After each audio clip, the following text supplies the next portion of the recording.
Net TV for you நேயர்களுக்கு என்னுடைய வணக்கத்தை தெரிவிச்சுக்கிறேன். நான் முத வேலை பார்த்தது ராயபுரத்தில் ஒரு ஹையர் எலிமெண்ட்ரி ஸ்கூலில் வேலை பார்த்தேன் ஒரு 4 மாதம். அதுக்கப்புறம் சென்ட் பால்ஸில் ஒரு 4 மாதம் லீவ் வேக்கன்சி எல்லாமே. 8 மாதத்துக்கு அப்புறம் 1972 ட்ரிபிளிங்கனில் உள்ள கெலட் ஹையர் செகண்டரி ஸ்கூலில் நான் வேலையில் சேர்ந்தேன். பொதுவாக நான் வரும்போது கொஞ்சம் நல்லா ட்ரெஸ் பண்ணுவேன். நான் சின்ன பிள்ளையிலேருந்தே நல்லா ட்ரெஸ் பண்ணுவேன். அது அதாவது ஒரு சினிமா நமக்குள்ளே இருக்குல்ல, ஹீரோ ஆகணும்னு. அதனால் அந்த ட்ரெஸ் பண்ணிட்டு வரும்போது ஸ்டூடெண்ட்ஸுக்கு பொதுவாகவே மற்ற டீச்சர்ஸ்லாம் அவ்வளோ இதாக இருக்க மாட்டாங்க, ஸ்டைலிஷாக இருக்க மாட்டாங்க. ஒவ்வொரு படம் ரிலீஸ் ஆச்சுன்னா அது எம்ஜிஆர் சிவாஜி 2 பேருடைய ட்ரெஸ்ஸும் போடுவேன். அதில் சிவாஜி ட்ரெஸ் அதிகமாக போடுவேன் அந்த ஸ்டைலில். அதாவது படம் வெளியாச்சுன்னா ரொம்ப சினிமாத்தனமாக இல்லாமல் ஓரளவுக்கு நல்லா. மற்ற டீச்சர்ஸ்லாம் சாதாரணமாக சில பேர் வேட்டி கட்டினவங்க இருப்பாங்க, சில பேர் சாதாரணமாக பேண்ட்டு போட்டுட்டு அப்படியெல்லாம் தான் இருப்பாங்க. அதனால் பசங்களுக்கு என்கிட்ட படிக்கிறதுல முதல்ல எப்போவுமே ஒன்று உண்டு இல்லை, நம்ம வாத்தியார் ஸ்டைலாக இருக்கணும், நம்ம அப்பா அழகாக இருக்கணும், அம்மா நல்லா இருக்கணும். அம்மா அழகாக இருக்கிறத விட அப்பா அழகாக இருக்கணும் தான் எல்லோரும் ரொம்ப விரும்புவாங்க. அம்மா ரொம்ப அழகாக இருந்தால் கூட விரும்ப மாட்டாங்க, அதுவும் 10-15 வயசுக்கு மேலே. அப்போ அந்த மாதிரி இதில் என்னை விரும்பினாங்க எல்லாருமே. அதுக்கப்புறம் இன்னொன்று டீச் பண்ணும்போது நான் முதல்ல ஃபஸ்ட்டு நான் டைம் கரெக்டாக ஸ்கூலுக்கு வந்துடுவேன். ஒரு என்னுடைய 7 வருஷம் சர்வீஸ் எனக்கு டீச்சிங் லைனில். அதில் 2 நாள் தான் லேட்டாக வந்தேன். அந்த 2 நாளும் நான் லீவ் லெட்டர் கொடுத்துட்டேன், ஆஃப் டே சிஎல் போட்டேன். அப்போ ஹெட்மாஸ்டர் சொன்னார், ஏன் இங்கே லீவ் போடுறீங்கன்னாரு. இல்லை சார் கொஞ்சம் லேட்டாக வந்துட்டேன், அதனால் லீவ் போடுறேன். இல்லை பெர்மிஷன்னு ஒரு லெட்டர் எழுதுங்க, நான் பெர்மிஷன் கொடுக்குறேன், முக்கியமான ஏதாவது வேலை சொல்லி பெர்மிஷன் கொடுங்க, 1 ஹவர் பெர்மிஷன்னு கொடுங்க அப்படின்னாரு. அதேமாதிரி 1 ஹவர் பெர்மிஷன் எடுத்து 2 நாள் இருந்தேன். நான் அந்த 7 வருஷமும் லீவே எடுத்தது கிடையாது. அதுதான் முக்கியமான விஷயம். ஏன்னா லீவ் எடுக்கக்கூடிய சந்தர்ப்பம் எனக்கு கிடையாது. ஒரு வருஷத்தில் அதே விதமாக ரொம்ப போனால் ஒரு ஆஃப் டே எடுத்தேனான்னு ஞாபகம் இல்லை எனக்கு. சுத்தமாக எடுக்கலை நான் லீவு. அது எல்லாருமே ஆச்சரியப்படுவாங்க, ஏன் லீவை வேஸ்ட் பண்ணுறீங்க அப்படிம்பாங்க. அதெல்லாம் எடுங்க அப்படிம்பாங்க. எனக்கு தேவையில்லைன்னு சொல்லுவேன். நான் எதுக்கு லீவ் எடுக்கணும் அப்படின்னு கரெக்டு டைமுக்கு ஸ்கூலுக்கு வந்துடுவேன். அது ஒரு முக்கியமான விஷயம். அப்புறம் டீச் பண்ணும்போது ரொம்ப இன்ட்ரெஸ்டிங்காக உட்காந்துக்கிட்டு டீச் பண்ண மாட்டேன், நின்று தான் பண்ணுவேன். அது ஒரு ஹிஸ்ட்ரி அப்படின்னு எடுத்துக்கிட்டிங்கன்னா, இப்போ மொகல் அப்படின்னு எடுத்துக்கிட்டிங்கன்னா வரிசையாக மொகல் பீரியட் அப்புறம் சொல்லிவிடுவேன். நான் இன்றைக்கி அக்பர், நாளைக்கு ஜஹாங்கீர், இப்படி வரிசையாக இருக்குதுன்னு வச்சுங்க. ஷாஜஹான், இது மாதிரி அவுரங்கசீப் அப்படின்னா மொகல் உள்ளே வந்ததுலேருந்து முகமது பின் காசிம்லேருந்து மாலிக் காஃபூர் வரைக்கும் ஒரு ரஃப்பாக சொல்லிடுறது எல்லாத்தையுமே, ஒரு கதையாக சினிமாட்டிக்காக அப்படி சொல்லிடுறது. சொல்லி முடிச்சிடுறது. ஒரு 2 நாள் சொல்லுவேன். அதை நான் சொல்லிவிட்டு அதுக்கப்புறம் ஒவ்வொன்றா ஆரம்பிக்கும் போது அவங்களுக்கு ஒரு டெலி சீரியல் பார்த்த மாதிரி தெரியும். ஹிஸ்ட்ரியை பொறுத்தவரையில், கணக்கை பொறுத்தவரையில் எல்லாத்தையுமே ரொம்ப தெளிவாக கேட்பேன் நான். அப்போ எல்லாம் இந்த பெரம்பு வச்சு அடிக்கிறது ஒரு வழக்கம் உண்டு. இப்போ தான் அதெல்லாம் கிடையாது. நான் ரொம்ப ஸ்ட்ரிக்டாக இருப்பேன் அப்படிங்கிறது. ஒன்று டைம் கீப்பப் பண்ணுறது, நீட்டாக ட்ரெஸ் பண்ணுறது, கரெக்டாக டீச் பண்ணுறது, டீச் பண்ணும்போது ரொம்ப அட்ராக்டிவாக டீச் பண்ணுறது, இதெல்லாம் உண்டு. இந்த ஹெட்மாஸ்டர் சூப்பர்வைஸ் வருவார் தெரியுமா, எல்லா கிளாஸுக்கும் வருவார் காலையில். இப்போ காலையில் 8:45 ஸ்கூல் ஆரம்பிக்குதுன்னா கரெக்டாக ஒரு 9 போல் அப்படியே ஒரு ரவுண்ட் ஓவர்னு வருவார் ஹெட்மாஸ்டர் எல்லா கிளாஸுக்கும். எல்லாம் அமைதியாக இருக்கும் அந்த கிளாஸ் எல்லாம். அதில் என்னுடைய செக்ஷன் மட்டும் கொஞ்சம் இன்ஜினியரிங் செக்ஷனில் கொஞ்சம் மேலே இருக்கும் உயரமாக. நான் 2 ஹெட்மாஸ்டர்கிட்ட வேலை பார்த்தேன். 2 ஹெட்மாஸ்டர்கிட்ட வேலை பார்த்ததுலேயும் ஆளுக்கு 2 ஹெட்மாஸ்டரும் ஆளுக்கு ஒரு தடவை தான் என்னை பார்க்க வந்தாங்க. அப்போ வருஷம் 365 நாளில் 200 நாள் டீச்சிங்கில், அதான் 200 நாள் ஸ்கூல் இருக்குன்னா, இந்த 200 நாள் ஸ்கூலில் ஹெட்மாஸ்டர் காலையில் ஒரு தடவை வருவார், மத்தியானம் ஒரு தடவை வருவார், 2 தடவை வருவாங்கள்ல ஒரு நாளைக்கு. எனக்கு லைஃப்லேயே அந்த 7 வருஷ சர்வீஸில் 2 தடவை தான் வந்திருக்கிறாங்க 2 ஹெட்மாஸ்டர். ஏன்னா அவங்க தெரிஞ்சுக்கிட்டாங்க. நம்ம ஒன்று ஏறுறது கஷ்டப்பட்டாங்க, இன்னொன்று நான் வர்றது, காலையில் கையெழுத்து போடுறது, இந்த மாதிரிலாம் ரொம்ப கரெக்டாக இருக்கிறது, இதெல்லாம் பார்த்துட்டு அவங்களுக்கு பார்த்தவொடனே தெரிஞ்சு போச்சு. அப்புறம் ஒரு ஹெட்மாஸ்டர் என்கிட்ட கேட்டார், வந்த உடனே சி செக்ஷனுக்குன்னு ஏன் கேட்குறாங்க, ஏன் உங்கள் செக்ஷனை எல்லோரும் கேட்குறாங்க அப்படின்னு கேட்டார் ஹெட் மாஸ்டர். தெரியல சார் அப்படின்னு. இது என்ன காரணம் அப்படின்னு கேட்டார். அது தெரில சார், ஒரு வேளை என் மேலே விருப்பமாக இருக்கலாம் சார் அப்படி அப்படின்னு. இந்த முதல் வருஷம் படிச்சுட்டு போனோன்னு ஏன் அந்த வாத்தியாட்ட போய் படுறா, நல்லா சொல்லி கொடுப்பாட்றா அப்படின்னு 2வது வருஷத்துலேருந்து அந்த மார்க்கெட் ஏறும் தெரியுமா, 3வது 4வது வருஷமெல்லாம் அதெல்லாம் இருக்கும். இதுதான் ஒரு இது. அப்புறம் ப்ரிப்ரேஷன் பண்ணிட்டு தான் வந்து நான் டீச் பண்ணுவேன். அது ஒரு காரணங்கள். எந்த காரணத்தை கொண்டு ரெக்கமெண்டேஷனுக்கு மார்க்கு போடுறது இந்த மாதிரி வேலையெல்லாம் பண்ண மாட்டேன். ஸோ இது எக்ஸாமில் சூப்பர்வைஸ் பண்ணும்போது ரொம்ப ஸ்ட்ரிக்டாக இருப்பேன். யார் எந்தெந்த லைனில் வந்து பிட் பேப்பர் அடிப்பாங்கிறதெல்லாம் தெரியும். அதனால் பெரிய கலாட்டாவெலாம் வந்துச்சு. வெளியே வந்து இப்போ 11th 10th பசங்களாம் ரொம்ப கலாட்டாவெல்லாம் பண்ணி சண்டைக்கெல்லாம் வந்திருக்காங்க. நான் விடவே மாட்டேன் யாரையுமே. அப்படி வந்து அப்படி நின்றுன்னா பார்த்தனாலே எப்போதும் சிஐடி மாதிரி நான் உட்கார மாட்டேன். ஒரு இடத்துல போய் நின்று பேசிக்கிட்டு இருக்க மாட்டேன். எந்தெந்த மாதிரி பிட் அடிப்பாங்கன்னு நமக்கு தெரியும்ல, அதெல்லாம் ரொம்ப ஸ்ட்ரிக்டாக இருப்பேன். இது ஒரு நல்ல அனுபவம்.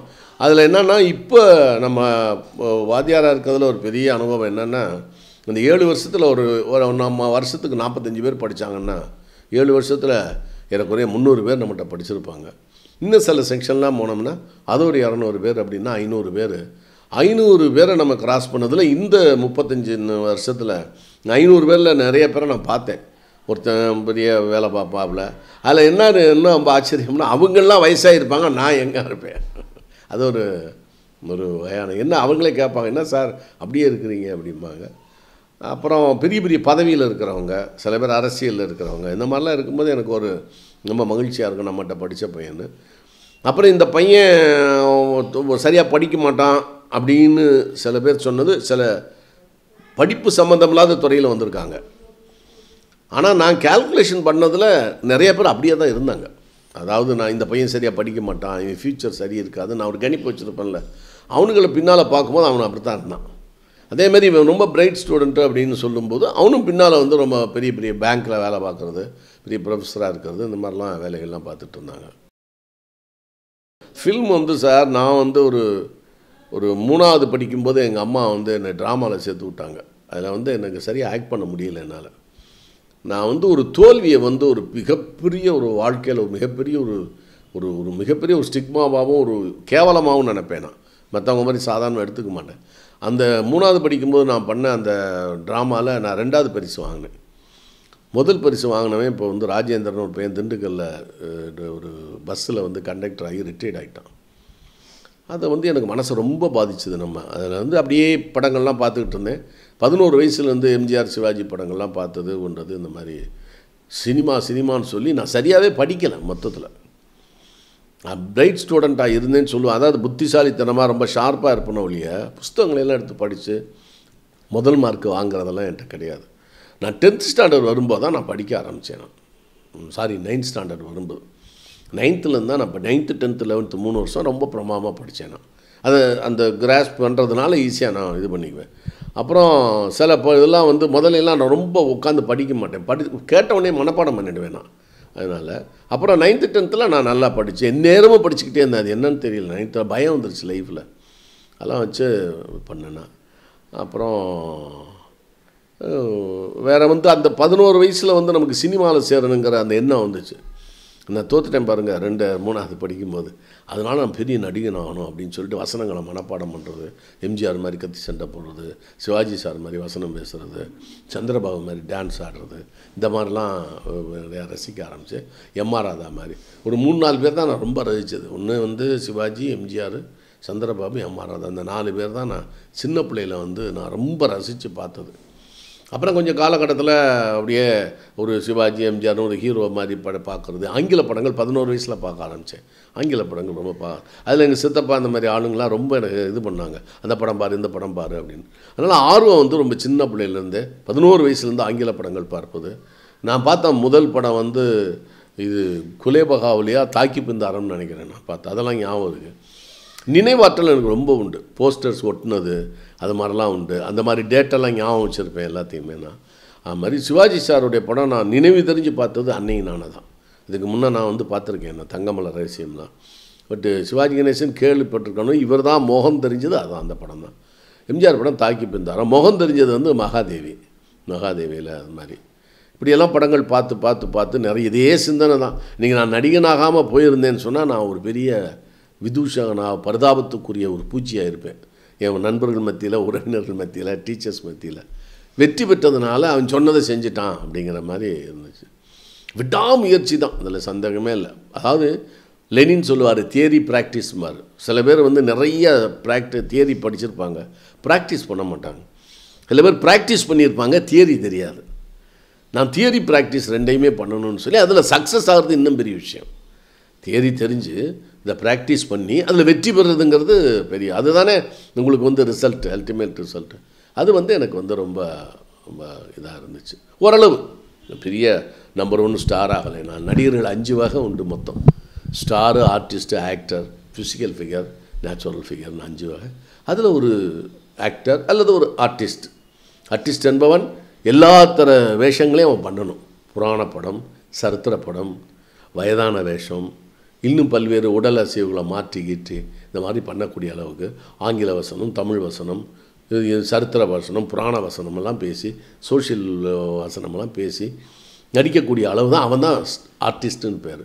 சாதாரண முகபாவனைகளை இதேமாதிரி உருவத்தை வச்சுக்கிட்டு சட்டை மட்டையும் மாற்றிக்கிட்டு கிராப்பை மாற்றிக்கிட்டு சாதாரண நடிக்கிறதுங்கிறது அது ஸ்ட்ரெயிட் பார்ட் பண்ணுறது. அது வந்து ஆக்டர்ஸ். ஸ்டாராக தான் பண்ணுவாங்க. ஸ்டாருங்கிறது ஒரு மிகப்பெரிய, அதாவது வந்து அவர் நடிக்க தேவையில்லை, அவர் வந்தால் போதுங்கிற மாதிரி தான் ஸ்டாருக்குரிய வழக்கம். ஆக்டர்ஸுங்கிறது mini stars. They are all like mini stars அப்படின்னு பேர். அந்த மாதிரி அதை கற்றுக்கிட்டு இப்படியே வந்தது தான். காலங்கள் வந்து நமக்கு வந்து ஒரு, அதாவது வந்து ஒரு நடிகன் வந்து எல்லாத்தையும் தெரிஞ்சுக்கணும் ஒழிய அதுலேயும் ஃபிக்ஸ் ஆகி இது தேடலில் வேறு பக்கம் போயிடக்கூடாது. நான் நிறைய தேடல்களை வேறு பக்கம் போனேன். சினிமாவில் மட்டும்தானே இருக்கணும். சினிமா விட்டுட்டு அப்படியே நிறையா சயின்ஸு, ஜாதகம், அரசியல், புராண இதிகாசங்கள், சரித்திரம், இதெல்லாம் இன்ட்ரெஸ்டிங்காக படிக்க நிறைய விஷயங்கள் வரும்பொழுது உங்களுக்கு வந்து வாழ்க்கையே சாதாரணமாக போயிடும்ல. அதனால் எனக்கு அது வந்து ஒரு 35-37 வயசுலேயே வந்துருச்சு எனக்கு. இது ஒரு, அதாவது ரொம்ப மெனக்கட தேவையில்லைங்கிற மாதிரி மனிதனுக்கு வாழ்க்கையில் ஓரளவு செல்வம் ஓரளவு வந்தால் போதும். பணம், புகழ், மணி, பவர், பாப்புலாரிட்டி 3 தான் அல்டிமேட் லைஃப்பில் எல்லாருக்குமே. அதை அடைந்தவர்களுடைய பயோகிராஃபியெல்லாம் எனக்கு தெரியும். ஒரு 300 பயோகிராஃபி படிச்சிருக்கேன். நான் 300 வரைக்கும் படிச்சிருக்கேன். இந்த 300ல் வந்து ஒரு 250 பயோகிராஃபி போகிற ரிட்டர்னில் இல்லாத பயோகிராஃபிஸ் நிறைய தெரிஞ்சு வச்சுருக்கேன்.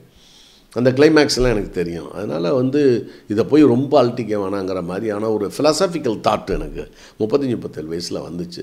அது ஒரு காரணமாக இருக்கும்னு நினைக்கிறேன். என்னுடைய இந்த சினிமாவில் வந்து அதுக்கப்புறம் நான் வந்து வேகமாக இல்லாததுக்கு ஒரு காரணம் இருக்குமோன்னு நினைக்கிறேன். நான் மறுபடியும் உடம்பை வச்சுக்கிறது, அந்த குரலை வச்சுக்கிறது, முகத்தை வச்சுக்கிறது, முடியை கொட்டாமல் பார்த்துக்கிறது, இதெல்லாம் வந்து எனக்கு அந்த சித்த வைத்தியம் முறைகள்லாம் தெரியும். அதனால் அது உடம்பு அப்படி இருக்குது, வேறு ஒன்றுமே இல்லை. அவளும் ஒரு தொடங்குதுங்கிற படத்தில் என்னை செலக்ட் பண்ணார் பாலச்சந்தர் சார். அதில் யூஸ் பண்ண முடியாமல் போயிடுச்சு. அப்புறம் என்னுடைய வேஷம் தான் இவர் கமல் சார் செஞ்சார். அதுக்கப்புறம் நான் ஒரு 4-5 வருஷம் வந்து, அதாவது 74 அவ்வளோ தொடங்கதை ஒரு 3-4 வருஷம் பார்த்திங்கன்னா டைரக்ஷன், ஸ்க்ரீன் ப்ளே, டைலாக் இதெல்லாம் நம்ம படிச்சுக்கிட்டு டைரக்டர் ஆகலாங்கிற ஒரு ஆசை எனக்கு இருந்துச்சு. சினிமாவில் எதுக்கு போய்கிட்டு அப்படிங்கிற மாதிரி. அப்போ தான் டைரக்டர் மகேந்திரன், என்னுடைய முள்ளு மலர் மகேந்திரன் என்னுடைய சொந்த அத்தை பையன். அதனால் அவர் கூட தெரிஞ்சுக்கிட்டேன். இந்த கலைஞானம், பனசியமணியன் இவங்கெல்லாம் டிஸ்கஷன் பண்ணுறதெல்லாம் நான் பார்த்துருக்கேன். அதில் நிறைய இங்கிலீஷ் படங்கள் பார்க்குறது, சம்மந்தமாக புஸ்தகம் படிக்கிறது, இதெல்லாம் பண்ணிக்கிட்டு இருந்தேன். அதுக்கப்புறம் வந்து அந்த நேரம் பார்த்திங்கன்னா 16 வயதில் வந்துச்சு. பார்த்து அசந்து போயிட்டேன். ஏன்னா நம்ம தெரிஞ்சிருக்க சினிமா விஷயங்கள் எல்லாம் பாரதி ராஜான்னு ஒரு ஆள் வந்து செஞ்சுருக்காரு. என்னது இப்படி ஆச்சரியமாக இருக்குது அப்படின்னு சொல்லிட்டு போய் அவரை பார்க்க போனேன். அப்புறம் பார்த்தா அப்படியே தொடர்பு வச்சுது. அப்படியே ஒன்றா பண்ணால் கிழக்கே பொரியலுக்கு போனேன். நான் கொஞ்சம் தடியாக இருக்கேன், வயசு கூட இருக்குது எனக்கு. அப்போ ஒரு 28 வயசு கிழக்கே பொரியல், கன்னிபுரத்தில் 29. அப்போ சொன்னதுனால எனக்கு வாய்ப்பு கிடைக்கல. அப்புறம் கன்னிபுரத்தில் ஒரு படம் எடுத்தாங்க, அதுக்கு நான் போனேன், எனக்கு வாய்ப்பு கிடைச்சது. அதில் ராஜகண்ணு சார் வந்து சிவாஜி சாருடைய ரசிகர். அவர் 52 பராசக்தி வந்தப்போ மரத்து மேலே ஏறி நின்று பொள்ளாச்சியில் வந்து சிவாஜியை பார்த்தாப்லையா. அதனால் அவர் ரொம்ப பெரிய, என் ஸ்டில்ஸ்லாம் பார்க்கும்போது அப்பா பார்க்குறதுக்கு என்னப்பா சிவாஜி மாதிரி இருக்காப்புல கொஞ்சம் அப்படின்னு சொல்லிட்டு அவர் என் மேலே சிவாஜி ரசிகருங்கிறதுனால அவர் எனக்கு கொடுக்கணும்னு சொன்னார். அப்புறம் மேக்கப் டெஸ்ட்லாம் எடுத்தாங்க, ஸ்டில்லெல்லாம் எடுத்தாங்க டெஸ்ட்டு. அதுக்கப்புறம் மூவி வச்சு எடுத்தாங்க. எல்லாம் பார்த்தோன்னா ரொம்ப பிடிச்சி போச்சு. ஒரு கிராமத்தான் நாட்டுப்புறத்தில் இருக்கவன், ஒரு மாட்டு வண்டி ஓட்டுறவன், காளையை பிடிக்கிறவன், அப்புறம் வந்து சோகத்தில் அழுகிறவன், சென்டிமெண்ட்டாக இருக்கிறவன், ஒரு இன்னசென்ட் ஃபேஸு, இதெல்லாம் என்கிட்ட இருக்குதுன்னு சொல்லி நிவாஸ் இவங்கெல்லாம் கொஞ்சம் டிஸ்கஸ் பண்ணியிருக்கிறாங்க. அப்புறம் நிவாஸ் பண்ணலை. அப்புறம் ராஜகண்ணு சார் அதில் ரொம்ப பிடிப்பாக இருந்தார். அதில் ராஜகண்ணு சார் வச்சு அதுக்கப்புறம் அந்த படம் எடுத்தாங்க. படம் வந்து ஒரு 35 வாரம் மதுரையில் ஓடிச்சு, மெட்ராஸ்லேயும் 25 வாரம் ஓடிச்சு. அந்த படம் ஒரு 100 நாள் படம் தான். இன்னும் சொல்ல போனால் நல்லா ஓடிந்தாலே 75 நாள் தான் ஓடும், 100 நாள் தான் ஓடும். ஆனால் அது வந்து அந்த அளவுக்கு அதை டிஸ்ட்ரிபியூஷனில் வந்து ஒவ்வொரு ஏரியாவையும் கட் பண்ணி அப்போயெல்லாம் சினிமா இந்த மாதிரிலாம் இவ்வளோ வரல. அப்போ அது ராஜகண்ணன் சாரோடைய அட்வர்டைஸ்மெண்ட்டு அவர் போடுற விதம். இப்போ உதாரணத்துக்கு மெட்ராஸில் போட்டார்னா இங்கே செங்கல்பட்டு வரைக்கும் தாம்பரம் வரைக்கும் போட மாட்டார், செங்கல்பட்டில் தான் போடுவார். அதனால் படம் அப்படி ஓடிச்சு எல்லா இடமும். மதுரையும் அதே மாதிரி தான் ஒரு பெரிய வெற்றி படம். அதில் ஒரு பாட்டும் நல்லா இருந்துச்சு, படமும் நல்லா இருந்துச்சு.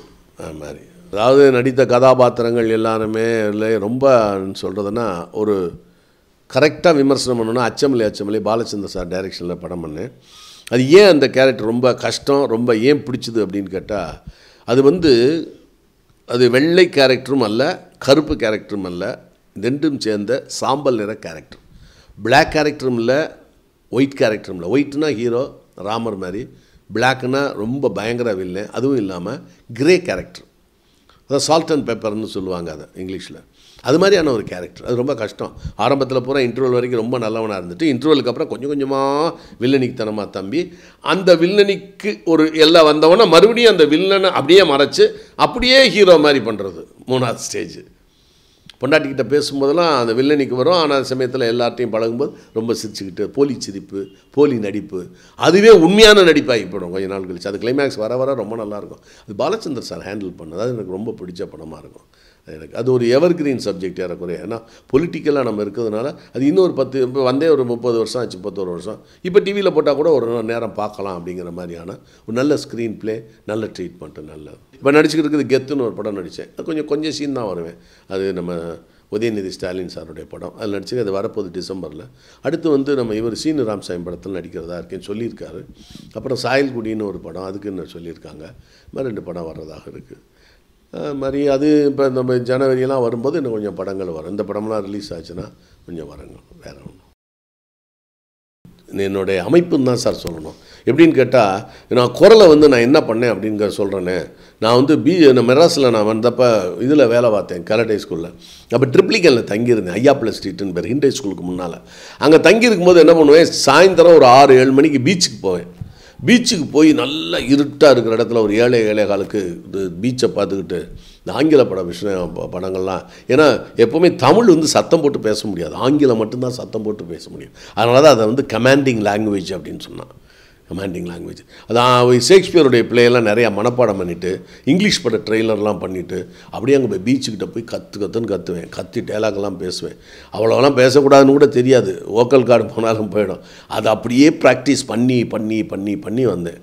அப்புறம் இன்னொன்று, இந்த தமிழ் உச்சரிப்புக்கு வந்து நாவலர் நெடுஞ்செழியனும் நடிகர் திலகம் சிவாஜி கணேசன் அவர்களும் தான் எனக்கு அது உச்சரிப்பை பார்த்தேன். அதில் எனக்கு ஒரு தமிழ் பண்டிட் இருந்தார், வல்லினம் இல்லினம் இடையினம்னா எப்படி உச்சரிக்கணும், அந்த உச்சரிப்புகள்லாம் எப்படி இருக்கணும் அப்படின்னு சொன்னார்.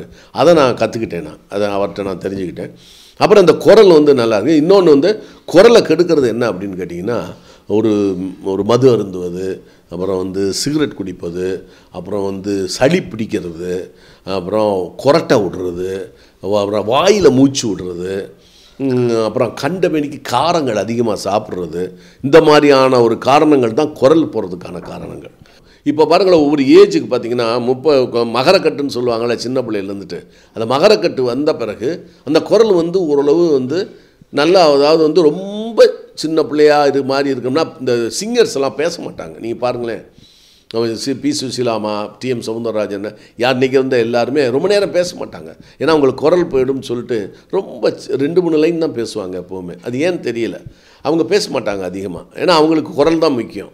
ஆனால் ஒரு நடிகன் வந்து அவன் வந்து நன்றாக பேசி நிறைய இடங்களில் பேசணும், அப்புறம் இந்த மாதிரி வந்து குரல் ப்ராக்டிஸ் பண்ணணும், இதெல்லாம் பண்ணால் தான் இருக்கும். இதெல்லாம் இல்லாமல் வாயில் மூச்சு விடுறது, இந்த மாதிரியான சில குரல் போயிடும். அது 40-45 வயசு ஆகும்போது சளி பிடிக்க ஆரம்பிக்கும், கோல்டு பிடிக்க ஆரம்பிக்கும், உடம்பை சரியாக பார்த்துக்க மாட்டாங்க.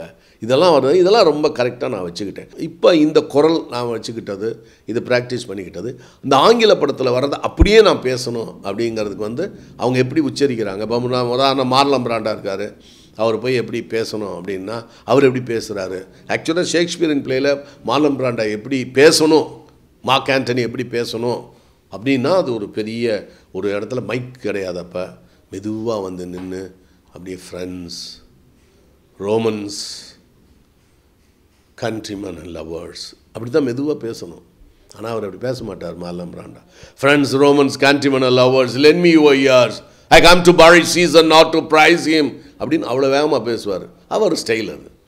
அவர் அதை பழைய மெத்தடில் எடுத்துக்கல அவர். இப்போ இதை நான் படம் போய் பார்ப்பேலாம். டேப் ரெக்கார்டு வாங்கலாம் காசு இல்லை. ஆனந்த் தியேட்டரில் போய் டெய்லி ஈவினிங் ஷோ பார்ப்பேன், மார்லன் பிராண்டோ எப்படி பேசுகிறாருன்னு. அப்புறம் சரி இது வருது அப்படின்னோடனே அதை எடுத்து போய் லைப்ரரியில் போய் அந்த டேலாக்கை மனப்பாடம் பண்ணிக்கிட்டு அவர் போய் உட்காந்து இப்படியே பார்க்குறது, அவர் எப்படி பேசுகிறாரு, ஜேம்ஸ் மேசன் எப்படி பேசுகிறாரு அப்படிங்கிறதெல்லாம் போய் பார்த்து, அப்புறம் அதை டேப் ரெக்கார்டெலாம் அப்புறம் வந்துச்சு பின்னால். அப்புறம் இங்கிலீஷ் படத்தை போட்டு பார்த்து டேப் ரெக்கார்டு எடுத்து இதில் நம்ம காரில் போகும்போது கேட்டு இப்படியே அந்த உச்சரிப்புகளை பிக்கப் பண்ணிக்கிறது, வேறு ஒன்றுமே இல்லை. இப்போ உதாரணத்துக்கு இங்கிலீஷில் ஒன்று சொல்கிறாங்கன்னு வச்சுக்கோங்களேன், hope you got my message, I call me back அப்படிங்கிறாங்க. அப்படின்னா அதை நம்ம அந்த மாதிரி ஸ்டைலில் பேசிக்கிறது தான், வேறு ஒன்றுமே இல்லை. இப்போ தமிழில் அதே மாதிரி ஒரு தினகரன் தெற்குதித்தாலும் திக்குகள் மாறினாலும் காலம் அது நின்றிட்டாலும் கலையது குண்டிட்டாலும் அப்படிங்கும்போது உங்களுக்கு அந்த உச்சரிப்புகளை எப்படி நம்ம சொல்கிறது அப்படிங்கிறது தான். அந்த ஆங்கில படத்தை பார்க்கும்போது அவங்கெல்லாம் எப்படி எப்படி பேசுகிறாங்க, என்ன பேசுகிறாங்க, 12 manky dogs can kill a lion அப்படின்னு நான் ஒரு ஹிஸ்டாரிக்கல் படத்தில் எப்படி பேசுகிறான். 2000 years ago, Rome had conquered several countries. Roman Empire was very powerful and extended over a large area. அப்படி அவன் எப்படி பேசுகிறான், இதெல்லாம் நமக்கு ஒரு சும்மா மிமிக்ரை பண்ணுற மாதிரி தானே. இதில் அப்படியே வளர்த்துக்கிறது, அதை உண்மை. அதுக்குரிய அந்த டோன், அந்த ஃபொனட்டிக்ஸ் இதெல்லாம் ரொம்ப கரெக்டாக இருக்கணும். அது குரல் தான் ஒரு காரணம். அதை இமிட்டேட் பண்ணுறது இதெல்லாம் நம்மளை நாமே வளர்த்து ஹோம்ஒர்க் மாதிரி தானே இதெல்லாம் அப்படி வச்சுக்கிறது, வேறு ஒன்றுமே இல்லை. சிவாஜி அண்ணன் எம்ஜிஆர் சாரும் உண்மையிலேயே மிக உயர்ந்த இடத்துக்கு அவங்க வந்தாங்கன்னு சொன்னால் அவங்களுக்கு முதல்ல அவங்களுடைய திறமை, அவங்க நாடகத்தில் நடித்தாங்க, இந்த பல்வேறு வேஷங்களை போட்டாங்க, பல கஷ்டங்கள் பட்டாங்க, பல பல பெரிய வாத்தியார்கள்ட்ட இருந்தாங்க, பல்வேறு திரைப்படங்களில் இருந்தாங்க. எல்லாம் இருந்தாலும் 2 பேருடைய குணம் இருக்குது பார்த்தீங்களா, அப்பேற்பட்ட குணம். இன்றைக்கு இருக்கக்கூடிய மனிதர்களையெல்லாம் நான் பார்க்கும் பொழுதும், இன்றைக்கி இருக்கக்கூடிய எல்லா கலைஞர்களையும் நான் மீட் பண்ணும்போதும் அவர்கள் 2 பேரும் எவ்வளவு உயர்ந்த மனிதர்கள் அப்படிங்கிறது எனக்கு வயது ஆக ஆக எனக்கு தெரிகிறது. அதே மாதிரி எம்ஜிஆரை பார்த்துட்டு அந்த நாட்கள் கன்னிபுரத்தெலாம் பார்த்துட்டு அவங்க ஒய்ஃப்கிட்ட சொன்னாராம், ஜானகியம்மா என்கிட்ட சொன்னாங்க, இதெல்லாம் உண்மை சத்தியம், என் தொழில் மேல் என் குணம், என்னுடைய குடும்பத்து மேலே சத்தியமாக சார், பொய் சொல்லக்கூடாது. ஏன்னா நான் அவங்க 2 பேர் இல்லைங்க இருக்கா, நீங்கள் நான் பொய் சொல்லலாம். நான் அப்போ மாதிரி அவர் ஒய்ஃபை ஜானுன்னு தான் கூப்பிடுவார். ஜானு, ராஜேஷ்னு ஒரு பையன் வந்திருக்கான், நல்லா ஆக்ட் பண்ணுறான் ஜானு, அவன் நல்ல டைப் அவன் அப்படின்னு சொல்லியிருக்காரு. ரொம்ப அதுக்கு சொன்னாங்க அவங்க, நீங்கள்லாம் மார்சியம்லாம் ரொம்ப படிக்கிறீங்க, ராமமூர்த்தி, கல்யாண சுந்தரத்தை ரொம்ப ஈடுபாடு வச்சுருக்கீங்க, ஒரு கம்யூனிஸ்ட் மாதிரி நீங்கள் இருக்கிறீங்கன்னு சொல்லி உங்கள் மேலே ரொம்ப பிரியம் ஆரம்பத்திலே பட்டுட்டார் இவர் அப்படின்னு சொன்னார். அப்புறம் எங்கள் வீட்டுக்கு வந்தார், என் தங்கச்சி கல்யாணத்துக்குலாம் வந்தார். அது முடியாத நேரத்தில், சும்மா நல்லா திடகாத்திரமாக இருக்கும் போதெல்லாம் இல்லை, அவர் உடல்நிலை சரியில்லாத கடைசி மாதங்களில் வந்தது தான் என்னால் நினைத்து பார்க்க முடியாது. அதெல்லாம் அப்படிப்பட்ட 2 பேர்கிட்ட நான் சர்டிஃபிகேட் வாங்கணும், இனிமேல் ஆட்டை நான் பாராட்டு வாங்கணும் தேவையில்லை எனக்கு. இது ஒன்று போதும் என் வாழ்நாளைக்கு. நான் யாரை கண்டு பிரமித்தேனோ, யாரை கண்டு நான் ரசித்தேனோ, யாரை தெய்வமாக வணங்கினேனோ, யாரை குருநாதர்களாக ஏற்றுக்கொண்டேனோ, அவர்கள் 2 பேரும் என் மீது பிரியப்பட்டது மட்டுமில்லாமல் என்னுடைய திருமணத்துக்கு எங்கள் வீட்டுக்கு வந்ததோட என்னை பாராட்டியும் தனிமையில் சந்தித்தும் ஒரு பெட்ரூமில் மீட் பண்ணக்கூடிய அளவுக்கு, சாதாரணமாக எந்த மேக்கப்பும் இல்லாமல் உட்கார்ந்து பேசக்கூடிய அளவுக்கு, ஒப்பனைகள் இல்லாமல் தன்னுடைய பலகீனங்களை எல்லாம் காமிக்கக்கூடிய அளவிற்கு 2 பேரோடையும் நான் பழகியிருக்கேன். அப்படின்னா அது நான் பெற்ற பாக்கியம், எனக்கு கிடைத்த இது ஒன்று போதும் எனக்கு. அதில் உதாரணமாக சிவாஜி என்கிட்ட நான் சொன்னேன், ஒரு நாள் நல்லா பேசுவேன், எப்போ பார்த்தாலும் அடிக்கடி போவேன் பேசுவேன். அப்போ சொன்னேன், பாலும் பழத்தில் சரோஜாதேவி அம்மா இருமிக்கிட்டு இருக்கும்போது நீங்கள் ஃபோன் அட்டன் பண்ணுவீங்கன்னு, ஒரு ஹாஸ்பிட்டல்லேருந்து ஃபோன் வந்துகிட்டே இருக்கும், அப்போ நீங்கள் ஃபோன் அட்டன் பண்ணுவீங்க, என்ன அந்த பேஷண்ட் இருக்கா செத்து போச்சா அப்படின்னு கொஞ்சம் ஆத்திரமாக பேசுவீங்க. அப்புறம் தெர்மாமீட்டர் எடுக்கிறது, இப்படி பார்க்குறது, இப்படின்னு எடுக்கிறது, இப்படின்னு பார்த்து இப்படியே அந்த அம்மாவை பார்க்குறது, சரோஜாதேவியை இப்படின்னு இருக்கிறது, இப்படியே தூங்கிக்கிட்டு இருக்கிறது, அப்படி முழிச்சிட்டு அப்படியே எப்படி இருக்குன்னு பார்க்குறது, இதெல்லாம் எப்படின்னு ஹாலிவுட் ஆக்டர் மாதிரி ஆக்ட் பண்ணீங்க அப்படின்னு. அதுக்கு அவர் சொன்னார், என்ன மாதிரி பாரு, என்ன அறிவு, இதில் பேர் சப்டெக்ஸ்டில் த்ரோ பண்ணுறதுமாங்க, அது மாதிரி நீ மட்டும்தான் ஆக்ட் பண்ணணுமா அப்படின்னாரு. ஏன் நீ மட்டும்தான் ஆக்ட் பண்ணணுமா அப்படின்னா என்ன அர்த்தம் அப்படின்னா, ஏன் நீ மட்டும்தான் ஆக்ட் பண்ணணும், நான் ஆக்ட் பண்ணக்கூடாதா, அது சென்டென்ஸ் ஃபுல் ஆகலை. ஏன் நீ மட்டும்தான் ஆக்ட் பண்ணணுமா அப்படின்னு ஒன்று எனக்கு உண்மையிலே ஒன்றுமே ஓடலை லைஃப்பில். இதை விட என்ன அப்படின்னு ரொம்ப ஆச்சரியப்பட்டேன் நான். இது பேர் சப்டெக்ஸ்ட்மாங்க, அர்த்தாபத்தி நியாயம்மா. இது வடமொழியில் ஒன்றை சொன்னால் ஒன்று தானாக விளங்கும். நீ மட்டும்தான் ஆக்ட் பண்ணணும் அப்படின்னு பண்ணணுமான்னா நான் நல்லா ஆக்ட் பண்ணுறேன்னு அர்த்தம், ஏன் நான் ஆக்ட் பண்ணக்கூடாதான்னு அர்த்தம், அப்படியெல்லாம் உண்டு. அதில் வந்து ரொம்ப ரொம்ப பாராட்டினார். அப்புறம் ஒரு நாள் நான் கேட்டேன், என்னென்ன இந்த மாதிரி அப்படின்னு. நான் என்ன கேட்க வரேன்னு தெரியும், சிவாஜி அண்ணனுக்கு மைண்ட் ரீடிங் ரொம்ப உண்டு. அடுத்தவன் என்ன கேட்பான், இதுக்கு அடுத்தது என்ன கேட்பான், அவன் மூஞ்சில் என்ன அந்த feelings, faces index of the மைண்டுன மாதிரி அவரால் அதெல்லாம் கிராஸ் பண்ண முடியும் சிவாஜியால். அப்போ அவர் சொன்னார், இந்த மாதிரி நான் வந்து ஒரு I'm stage actor, you are a film actor, உடனே என்னை அந்த காலத்துலையும் கம்பேர் பண்ணாத. நான் என் ஸ்கூல் வேறு, ஓ ஸ்கூல் வேறு. நான் லவுடாக டைலாக் பேசுவேன், லெங்க்தி டைலாக் பேசுவேன், நீ காமா பேசுவேன், லிமிட்டடாக பேசுவேன் டைலாக் அப்படின்ட்டார் ஒரே வரையில். அதாவது நாடகத்தை பற்றியோ நீங்கள் வந்து சினிமாவினுடைய ஸ்டேஜ் ஆக்டிங்லேருந்து ஃபில்ம் ஆக்டிங் வரும்போது அந்த ஸ்டேஜ் ஆக்டினுடைய பாதிப்பு எப்படி ஃபில்ம் ஆக்டிங்கில் இருக்குது, அதுக்கப்புறம் எப்படி ஒரிஜினல் ஃபில்ம் ஆக்டராக வந்தீங்க நீங்கள், இதெல்லாம் நான் கேட்குறதுக்கு போகிறேன். அதுக்குள்ளேயே அவர் அடிச்சிட்டார் இந்த விஷயத்தை. ரொம்ப அதாவது அதெல்லாம் வந்து வாழ்க்கையில் நான் வந்து ஒரு மிகப்பெரிய ஆஸ்கார் வாங்கினதுக்கு சமம் இதெல்லாம். சிவாஜி சார் பார்த்திங்கன்னா, என் ஃப்ரெண்ட் ஒருத்தர் சொன்னார் ஒரு நாள், இந்த மாதிரி வந்து ஒரு ஃபோன் ஒன்று பண்ணியிருக்கார். கண்ணதாசன் சாருக்கு ரொம்ப பழக்கம் அவர் வந்தோடனே, ஏப்பா சிவாஜிக்கு ஃபோனை போட்டு அந்த விஷயத்த சொல்லுப்பா, லைனை கூட நான் பேசுகிறேன் அப்படின்ட்டுருக்காரு. அது மாதிரி பேசியிருக்காரு. அது மாதிரி சார் சிவாஜி சாருங்க கவிஞர் கண்ணதாசன் கிட்ட பேசணுங்கிறாரு அப்படின்னு சொல்லி கொடுத்துருக்காரு. கொடுத்தோன்னா இவர் பேசியிருந்துருக்காரு. அதுக்குள்ளே அவர் கண்ணதாசன் வர்றதுக்குள்ளே, என்னப்பா நீ எந்த ஊர், நீ எங்கேயா வேலை பார்க்குற அப்படின்னு இருக்கார் சிவாஜி. இல்லை நான் வந்து மதுரை மாவட்டம், இவர் ஃபேனு, நான் இவர் ரொம்ப க்ளோஸு அப்படின்னு அப்புறம் கண்ணதாசன் வந்து பேசிட்டார். இதுக்கப்புறம் ஒரு 7-8 வருஷம் கழிச்சு, அதாவது அப்போ ஒரு 7-10 வருஷம் இருக்கும்னு நினைக்கிறேன், வந்து ஒரு ராகவேந்திரா மண்டபத்தில் ஒரு கல்யாண வீட்டில் சிவாஜி சாரை அவர் பார்த்துருக்கார். வணக்கம் சார் அப்படின்னு சொன்னோடனே, அப்படியா எப்படி நல்லா இருக்கீங்களா அப்படின்னோடனே, இந்த குரலை நான் இதுக்கு முன்னே எங்கேயோ கேட்ட மாதிரி இருக்கு அப்படின்னோடனே கரண்ட் ஆஃப் ஆகிடுச்சான். அப்போ மண்டபத்தில் அந்த ஜென்ரேட்டர் வர்றதுக்கு ஒரு 2-3 நிமிஷம் இருக்கும்ல, அதுக்குள்ளே பேசிக்கிட்டு இருக்காங்க 2 பேரும். ஆமாம், எங்கே நீ ஃபோனில் ஒரு தடவை நீ பேசியிருக்கில்லப்பா அப்படின்ட்டுருக்காரு. ஆமாம், நான் கண்ணதாசன் வீட்டிலேருந்து பேசியிருக்கேன் அப்படின்னு மறுபடியும் லைட் வந்திருக்கு. ஆச்சரியப்பட்டிருக்காரு என் ஃப்ரெண்டு. நான் ஃபோனில் பேசின அந்த குரலை இவர் எப்படி இத்தனை வருஷம் கழித்து பேசுகிறாரு அப்படின்னா, அப்போ அந்த ஆடியோங்கிறதுக்காக ஒரு சில நியூரான்ஸ் இருக்கும்ல விஷயங்கள், அது அவருக்கு பவர்ஃபுல்லாக இருக்குது சிவாஜி சார். அவருடைய குரலை கூட ஞாபகம் வச்சுக்க, எத்தனையோ வருடங்கள் ஞாபகம் வச்சுருக்கக்கூடிய அளவுக்கு அவருக்கு அந்த ஒரு எக்ஸ்ட்ராடினரி பவர் இருக்குது, மிஸ்டிக் நாலேஜ். இதெல்லாம் வந்து ஒரு மனுஷனுக்கு வேணும். அண்டர்ஸ்டாண்டிங் ஹியூமன் ஹிஸ்ட்ரின்னு சொல்லி மைக்கேல் ஹெச்ஹார்ட் எழுதியிருக்கிறான். சிங்கிள் செல் அமீபாவிலேருந்து இன்றைக்கி வரைக்கும் எப்படி வளர்ந்து வந்ததோ, இல்லை நம்ம மனித குலத்திலேருந்து இன்றைக்கி எப்படி வளர்ந்து வந்ததோ எல்லாத்தையும் ஜீன் அடிப்படையாக வச்சு மிகப்பெரிய ஒரு ஆராய்ச்சி பண்ணி ஒரு புக் எழுதியிருக்கான். ஏன்னா ஜேர்னி ஆஃப் எ மேன்னு சொல்லி ஸ்பென்சர் வெயில்ஸ்னு ஒரு ஆள் எழுதியிருக்கிறார்.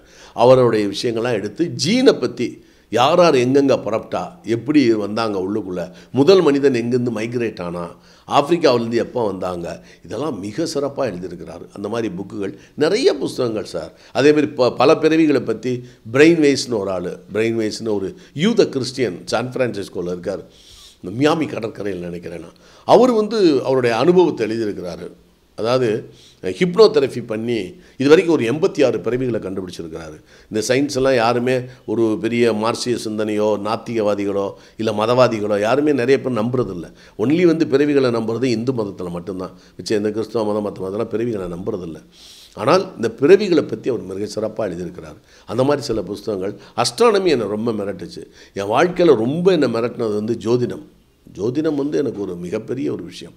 அதுவும் இசை என்னை ரொம்ப இத்தனை ராகங்களை எப்படி கண்டுபிடிச்சான், இத்தனை ராகங்களை எப்படி ஒரு இலக்கணத்துக்குள்ளே கொண்டு வந்தாங்க அப்படிங்கிறதும், ஜோதிடம் எப்படி, அப்புறம் வானசாஸ்திரம் எப்படி கண்டுபிடிச்சாங்க, இந்த மருத்துவம் எப்படி கண்டுபிடிச்சாங்க. இந்திய கணிதம், மருத்துவம், வானசாஸ்திரம் 3ல் இந்தியர்கள் பெரிய ஆள்னு அலெக்சாண்டர் சொன்னார்.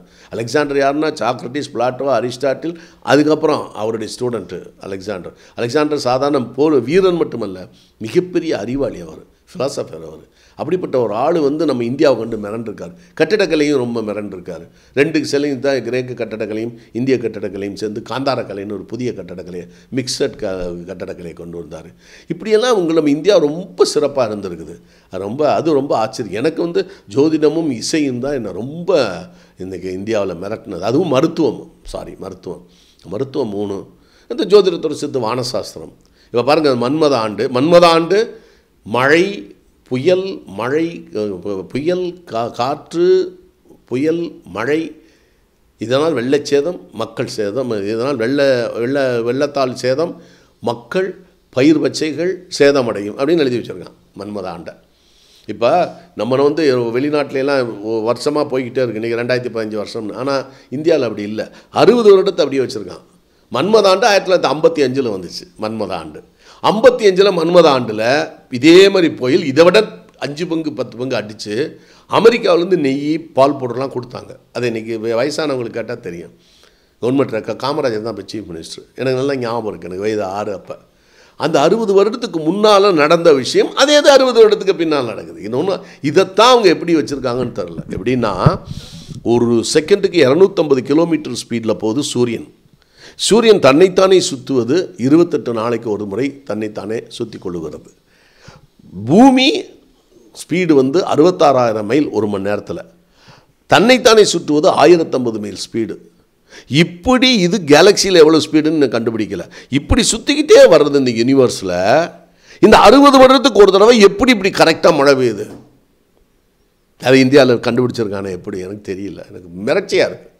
எனக்கு தாமஸ் ஆல்வா எடிசன், ஐன்ஸ்டீன், அவன் என்னென்னமோ யாரோ டெலஸ்கோப் கண்டுபிடிச்சிருக்காங்க. மிகப்பெரிய வெஸ்டர்னர்ஸ் அந்தேகமே ஆட்டமெல்லாம் கண்டுபிடிச்சி எங்கேயும் போயிட்டான்னு வைங்க. ஆனால் இந்த 60 வருஷம் சுற்றுறத ஐன்ஸ்டீன்னு சொல்லலை, யாருமே சொல்லலை. தாரண வருடம் யானை தும்பிக்கை அளவு மழை பெய்யும், தாது வருடம் தாது பஞ்சம் அப்படின்னு இவன் எழுதி வச்சுருக்கான். 60 வருஷத்துக்கு எழுதி வச்சுருக்கான். எனக்கு ஆச்சரியமாக இருக்குது. இது நான் வியந்தது. ஜோதிடமும் தனிப்பட்ட முறையில் ஒவ்வொரு மனிதனுடைய வாழ்க்கையை ஒரு ஜோசியக்காரனை கொண்டு போய் கொடுத்தோம்னா அது கரெக்டாக சொன்னான். அப்போ ஃப்ராடுகள் நிறையா இருக்காங்க, அது வேறு. எல்லாம் அலங்காரமே எழுதி வச்சுட்டான், பாட்டாக எழுதி வச்சுட்டான். இது ஒரு பெரிய எனக்கு அது தொல்காப்பியம் ஒரு பெரிய ஆச்சரியமான ஒரு புஸ்தகமாக இருந்துச்சு. எனக்கு திருக்குறள் ரொம்ப ஆச்சரியமான ஒரு புஸ்தகமாக இருந்துச்சு. எல்லாத்துக்கும் மேலே மகாபாரதம் எனக்கு ரொம்ப ஆச்சரியமாக இருந்துச்சு. வியாசர் வந்து உலகத்தில் ஹோமர்லாம் அதுக்கெல்லாம் மேலேன்னு சொல்கிறாங்க. வியாசருடைய அந்த மகாபாரதமும் அதே சமயத்தில் அங்கே வந்து அது ஒரு பகவத்கீதையும் அதுக்கப்புறம் வந்து பிரம்மசூத்திரம், இது 3 வந்து அவர் எழுதுனது. அவருடைய அறிவுக்கு எனக்கு அது ஒரு மிஸ்டிக் நாலேஜ், இந்த செகண்ட் சைட் மாதிரி மிஸ்டிக் நாலேஜ் மாதிரி வியாசர் மிகப்பெரிய ஒரு ஆளாக இருந்திருக்கிறார். ரொம்ப ஆச்சரியம். வள்ளுவர் ஒரு பெரிய ஆச்சரியமான விஷயங்கள். இவைகளெல்லாம் அறிவு சம்பந்தப்பட்ட ஒரு விஷயத்தெல்லாம் நான் மிரண்டது. விஞ்ஞானத்தில் வந்து பெரிய இன்றைக்கி கண்டுபிடிக்க எவ்வளவோ விஞ்ஞானங்கள் கண்டுபிடித்தாலும் அந்த இசையும் வானசாஸ்திரமும் மருத்துவமும் ஜோதிடமும் இந்தியாவை பொறுத்தவரையில் என்னை ரொம்ப மிரளச் செய்த ஒரு விஷயங்கள். ரொம்ப ஆச்சரியமான விஷயம். கண்டவர் கண்டவர் தான் எல்லாமே லைஃபு. ஒரு சில என்னுடைய இதுதான் அப்படியே உள்ளே போகிறது. எப்போ சினிமா எப்போ தோன்றுச்சு அப்படின்னு கண்டுபிடிக்கிறது, அதை ஆராய்ச்சி பண்ணி சினிமா. இப்போ பாருங்களேன், சினிமாவில் ஒரு சின்ன ஒரு மேட்டர் சொல்கிறேன் பாருங்களேன். சினிமாவில் 4 விதம். ஒன்று வந்து டாக்குமெண்ட்ரி, விளம்பரப்படம், ஆவணப்படம். 2வது நியூஸ் ரீல், ஒரு ஆள் வரும்போது நியூஸ் ரீல். 3வது கதைப்படம், நம்ம சினிமா எடுக்கிறது. 4வது விளம்பரப்படம். இந்த 4 தான் சினிமாவில், 4 வகை தான் சினிமாவில். ஆவணப்படம், நியூஸ் ரீல், கதைப்படம், விளம்பரப்படம். இது 4 சேர்ந்தது தான் இன்றைக்கி வந்து டிவியில் வந்துருச்சு. இது 4 சேர்ந்தது டிவி. இந்த 4க்கு 4 ஆங்கிள் இருக்குது. அதான் முக்கியமான விஷயம் சினிமாவில். ரொம்ப க்ளோஸ்அப் வந்து ஒரு எண்ணெய்க்கு தேங்காய் எண்ணெய்க்கு வச்சு கடல் எண்ணெய்க்கு வைக்கப்படாது க்ளோஸ்அப். அது வந்து அட்வர்டைஸ்மெண்ட்டு. ஒரு ஷூவுக்கு க்ளோஸ்அப் காமிக்கிறோம், அது அட்வர்டைஸ்மெண்ட்டு. அந்த அட்வர்டைஸ்மெண்ட்டுக்கு என்ன ஆங்கிள், நியூஸ் ரீலுக்கு என்ன ஆங்கிள்லாம் இருக்குது. இதெல்லாம் 4 வகை சினிமாவில். இந்த உலகம் வந்து 4 வகையாக பிரிச்சுருக்குறாங்க. உதாரணத்துக்கு ரியல் வேர்ல்டு, இப்போ நம்ம பேசுகிறது. மென்டல் வேர்ல்டு, மன உலகம். நான் இன்றைக்கி பேசிக்கிட்டு இருப்பேன், நீங்கள் எங்கேயாவது நினச்சிக்கிட்டு இருப்பீங்க, அது மன உலகம். அதுக்கு கதை உலகம், மகாபாரதம், ராமாயணம், ஷேக்ஸ்பியரோட பிள்ளைகள், சிலப்பதிகாரம், இவைகள்லாம் கதை உலகங்கள். இந்த கதை உலகத்தினுடைய பரிணாம வளர்ச்சி தான் இன்றைக்கி வந்து சினிமா. அடுத்தது கடவுள் உலகம், ஸ்பிரிச்சுவல் வேர்ல்டு. இந்த 4 உலகம். இந்த 4 உலகத்தில் நிஜ உலகத்தில் நீங்கள் பார்த்து ரசித்ததை, அதால் வந்து உங்களுக்கு அபிலாஷைகளை மென்டல் வேர்ல்டில் போட்டு தீர்த்துக்குவீங்க. பெரிய பணக்காரன் மாதிரி, உட்டோப்பியன் பார் கார்ல் மார்க்ஸ், பெரிய பணக்காரன் மாதிரி எல்லா இன்பத்தையும் அனுபவிக்கிற மாதிரி மனசுலேயே போட்டு திருப்திப்படுத்துகிறது மன உலகம். அதுவே ட்ரீம்னு வரும், கனவு. அந்த மன உலகத்தில் ஒன்றையும் ரியல் வேர்ல்டில் நடக்காத அபிலாஷைகளை பூர்த்தி செய்கிறது சினிமா உலகம். அதனால தான் சினிமாவுக்கு உள்ள அட்ராக்ஷன். ஏன் சினிமாக்குள்ள அட்ராக்ஷன் என்று சொன்னால், இந்த நிஜ உலகத்திலும் மன உலகத்திலும் போட்டு விடைபெற முடியாத விஷயத்தை அந்த சினிமாவில் பார்த்து அதை உண்மை என்று அவன் நம்பி விடுகிறான். அதெல்லாம் சினிமா லெவல் அட்ராக்ஷன். இவ்வளோ பெரிய முகம் தெரியாது, ஒரு மனுஷனுடைய முகம் எவ்வளோ பெருசு இருக்கும், ஸ்க்ரீனில் எவ்வளோ பெருசு பார்க்குறோம், மேக்னிஃபை பண்ணி தெரியுது. எனவே அந்த சினிமா உலகத்தில் 4 இதுகள். அதே மாதிரி இன்னொன்று பாருங்கள், சினிமாவுடைய மிகப்பெரிய ஒரு நுணுக்கம், நமக்கு 2 கண் மனிதனுக்கு. ஒரு படத்தை 3D வந்து 2 கண் இருந்தால் 3D தெரியும். இந்த ஃபோனுக்கும் இந்த ஃப்ளவர் வாஸ்க்குள்ள டிஸ்டன்ஸ் எனக்கு தெரியும். ரெண்டு கண்ணு வச்சிங்கன்னா, ஒத்த கண்ணை மூடிட்டு பார்த்தீங்கன்னா டிஸ்டன்ஸ் குறைஞ்சிரும். இந்த இதுவும் ஃப்ளவர் வாஸும் ஃபோனும் ஒட்டிக்கிட்டு இருக்க மாதிரி இருக்கும். இன்னும் கொஞ்சம் தூரம் போயிட்டிங்கன்னா ஒட்டிக்கிட்டு இருக்கிற மாதிரியே தெரியும் ரெண்டுமே. இதுதான் 2D. கண் 2 கண்ணில் பார்த்தோம்னா 3D தெரியும், ஒத்த கண்ணில் மூடிட்டோம்னா 2D தெரியும். அப்போ இந்த கேமராவுக்கு ஒத்த கண்ணு, இந்த என்னை எடுக்கக்கூடிய கேமராவுக்கு ஒத்த கண்ணு, இந்த ஒத்த கண்ணில் எடுக்கக்கூடிய அந்த படங்கள் 2Dயில் தான் தெரியும். ஆனால் மக்களுக்கு 3Dயில் பார்க்கின்ற உலகத்தை பார்க்கின்ற மக்களுக்கு, 2 கண்ணால் 3Dயில் பார்க்கின்ற உலகத்தை பார்க்கின்ற மக்களுக்கு 2 கண்ணால் ஒத்த கண்ணில் எடுக்கக்கூடிய இந்த சினிமாவை 3D எஃபெக்டில் காமிக்கணும். அதான் மாயை, அதான் சினிமா. அந்த டிஸ்டன்ஸு, கலர் காம்பினேஷன், வைக்கிற ஆங்கிளு, டேக்கிங் ஸ்டைலு, எந்த மாதிரியான எடுக்கணும், மோஷனும் எமோஷனும் சிங்க்ரனைஸ் ஆகிறது, கேமரா மூமெண்ட்ஸு, இதுகளை வச்சு ஆடியன்ஸுக்கு அந்த உணர்வை கொடுக்க வேண்டும். ஆனால் இன்றைக்கு இருக்கக்கூடிய திரைப்படங்கள் ஏறக்குறைய அந்த உணர்வுகளை கொடுக்காமல் 2Dயிலேயே பார்க்குற மாதிரியான ஒரு எஃபெக்ட் ஒன்று இருக்குது. அதுக்கு காரணம் இந்த டிவியில் பேட்டி கொடுக்குறது எல்லாம் சேர்ந்து மிக்ஸ் ஆகி போச்சு இன்றைக்கி. அதாவது கம்யூனிஸ்ட் மைண்டில் இருக்கக்கூடிய கொடாடு என்ன சொன்னார்னா, சினிமாவே அமெரிக்கா ஐரோப்பாவெலாம் போட்டு ஏமாற்றி மக்களை மாய உலகத்துக்கு கொண்டு போயிடுச்சு, அதை ஒரு 5 நிமிஷத்துக்கு ஒரு தடவை அது சினிமான்னு மக்களுக்கு காமிச்சிக்கிட்டே இருக்கணும்னு சொல்லி கொடாடு வந்து ஜம்ப் கட்ஸ் எல்லாம் கொண்டு வந்தார். டப்புன்னு சினிமாங்கிறத உணர்த்திக்கிட்டே இருக்கணும் மக்களுக்கு. மாய உலகத்தில் அப்படியே போய் உட்காந்துடக்கூடாது. 2-2.5 மணி நேரம் அப்படியே மாய உலகத்தில் உட்காந்து வெளியே எழுந்திரிச்சு வந்து ஏதோ ஒரு உலகத்துக்கு போயிட்டு வந்த மாதிரியான ஒரு உணர்வை சினிமாவில் கொடுக்கக்கூடாது. அது மக்களை பாதிக்குது, அது ரெவல்யூஷனரிக்கு எதிராக இருக்குது. சினிமா ஒரு ரெவல்யூஷனரிக்கு எதிரான ஒரு விஞ்ஞான கண்டுபிடிப்பு அப்படிங்கிறது அவருடைய கொள்கை, கொடாடோடைய கொள்கை. ஆனால் இன்றைக்கு நம்ம எடுக்கிற நிறைய படங்களை கொடாடோடைய கொள்கையை ஃபாலோ பண்ணுற மாதிரி நிறைய பேர் 2Dயில் இருக்கிற மாதிரியான இதில் எடுத்து விடுகிறாங்க. அது ரொம்ப தவறு. அது ஒரு முக்கியமான ஒரு விஷயம். இதை நாம் வந்து இந்த சினிமாவில் நம்ம பார்க்க வேண்டிய ஒரு அம்சம். இது ஒரு சினிமாவில் ஆச்சரியமான ஒரு விஷயம். ஆனால் திரைப்படத்தை எடுத்தவர்கள் மேல்நாட்டுக்காரர்கள், தாமஸ் ஆல்வா எடிசன்லேருந்து லூமியர் பிரதர்ஸ்லேருந்து எல்லாம். இதை நாம் நாட்டுக்கு கொண்டு வரும் பொழுது நாம் அதை புரிந்து கொண்டு எடுக்க வேண்டும். சினிமா வந்து 65ஓடு முடிஞ்சிருச்சு, அதனுடைய வளர்ச்சி அவ்வளோதான். அதுக்கப்புறம் ஸ்டேரோஃபோனிக் சவுண்டு, 6 ட்ராக்கு, அது இது 70mm, சக்கராமா, சினிராமா, இதெல்லாம் வந்து அதுக்கப்புறம் வந்தது. 59லேயே பென்கர்லேயே வந்துருச்சு. பென்கர்லேருந்து அப்படியே வளர்ச்சி அடைந்துக்கிட்டு வந்துச்சு. ஆனால் 65ஓடு அதனுடைய முடிவு நின்று போச்சு, டெட்லைன் அவ்வளோதான். அதுக்கப்புறம் அது ஒன்றும் பெருசாக வளரலை. ஆனால் அதற்குள்ளே ஒரு ரூல்ஸ் ஃபார்ம் பண்ணிட்டாங்க. ஒரு டேபிள்னால் 4 கால் இருக்கணும், முக்காலினா ஒரு 3 கால், அதுக்கு ஒரு ஆட்டம் கொடுக்கும். நாற்காலி போட்டு உட்காந்து 4 கால் உட்காந்தா தான் நிற்கும். சட்டைனா அதுக்கு காலர் கீழர் ஏதாவது ஒன்று இருக்கணும். ஒன்றுமே இல்லாமல் கண்டமேனிக்கு போடுறது அப்படிங்கிறத உங்கள் இஷ்டம். ஆனால் அது ஒரு இலக்கணத்துக்குள்ளே வரும்போது அந்த உணர்வுகள் அதில் தெரியும். இசையும் அதே போல தான். நீங்கள் மனசுக்குள்ளே என்ன நினைக்கிறீங்களோ அதை வந்து அந்த ரூபத்தில் இசையை கொண்டு வரணும். அது அந்த காலத்தில் கொண்டு வந்தாங்க. ஆச்சரியமான ஒரு விஷயம். பழைய ரீரெக்கார்டிங்லாம் பார்த்தீங்கன்னா அப்படி இருக்கும். இந்த மிமிக்ரை பண்ணுறது இது மாதிரிலாம் பண்ணிக்கிட்டு இருக்கும்போது பாக்யராஜ் சார் கூட அவருடைய படத்துக்கு ஒரு ட்ரெய்லர் ஒன்று கொடுக்க சொன்னார், கொடுத்தேன். அப்புறம் இந்த சமகான்னு சொல்லி ஒரு சிலோன்லேருந்து ஒரு ப்ராடக்ட் அதுக்கு கொடுக்க சொன்னாங்க. அன்றைக்கி எனக்கு சளி பிடிச்சிருந்துச்சி. என் ஃப்ரெண்டு சொன்னார், நல்லா பேசுவார் மிமிக்ரை, அதில் கொண்டு ஒரு சமகன்கிறத உபயோகிங்கள்னார். எனக்கு சளி பிடிச்சிருக்குண்ணே, இதுதான் கரெக்டாக இருக்கும் அப்படின்னாரு. அதில் போய் பண்ணி கொடுத்தேன்.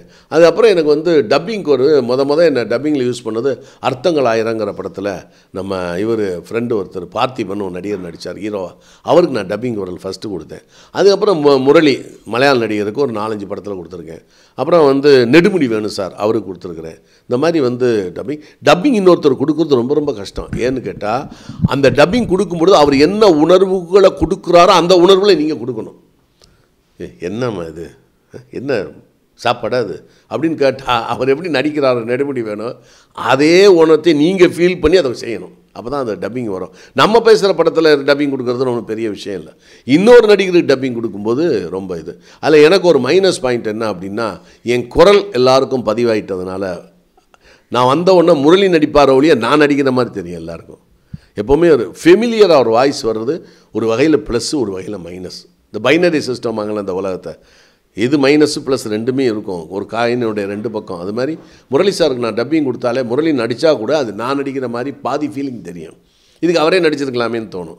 எப்போவுமே ஐடென்டிஃபை ஆகக்கூடாது அந்த குரல், ஆடியன்ஸால் கண்டுபிடிக்கக்கூடாது ஒரு குரல். அந்த குரல் உள்ளது நம்ம என்ன வேணாலும் செய்யலாம், யாருக்கு வேணாலும் டப்பிங் கொடுக்கலாம். ஆனால் நம்மளுடைய குரல்னு வந்தோடனே தெரியுது அப்படின்னா அது பெரிய ப்ளஸ் பாயிண்ட் தான். ஆனால் அந்த டப்பிங்க்கு அது மைனஸ் பாயிண்ட். அது அமைப்பு அமையலை சார், இன்னும் அவ்வளோதான் சார். வேறு என்ன இதை பற்றி சொல்லி நான் 20 வருஷம் நாளே ட்ரை பண்ணேன் டைரெக்ஷனுக்கு. ஆனால் சொன்னேன் முடியல, அப்படியே போயிட்டே இருக்குது. பார்ப்போம், முடிஞ்சால் பார்ப்போம். நான் தான் சொல்லிட்டேனே, அது அதில் ஒரு ஃபயர் இதாக இல்லாமல் போச்சுன்னு. ஃபிலாசபிக்கலாக வாழ்க்கை எல்லாத்தையும் பார்த்த உடனே அது ஒரு சாதாரணமாக இருக்கும். ஆனால் என் வாழ்க்கையில் கடைசிக்குள்ளே என்னுடைய லைஃபுக்குள்ளே நான் கண்டிப்பாக ஒரு படம் டைரக்ட் பண்ணி தான் அது ஆத்ம திருப்தி அடையும், இல்லைன்னா அடையாது.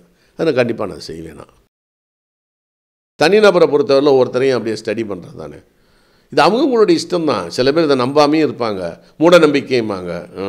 இவன் நம்ம பாபுராவ் பட்டேல் மதர் இந்தியாவில் எழுதினார். இவர் நம்ம சஞ்சய் காந்தி முன்னாலேயே 3 மாதத்துக்கு முன்னாலேயே இவர் பிளெயின் கிராஷில் தான் சாவார், இந்த டேட்டுக்கு சாவார்னு எழுதினார். அது நடந்துச்சுல்ல. ப்ராக்டிக்கலாக பார்க்குறது ஒன்று இருக்குது சார். இன்னொன்று கால சூழ்நிலைகள் பண்ணி பார்க்குறது ஒன்று தான்.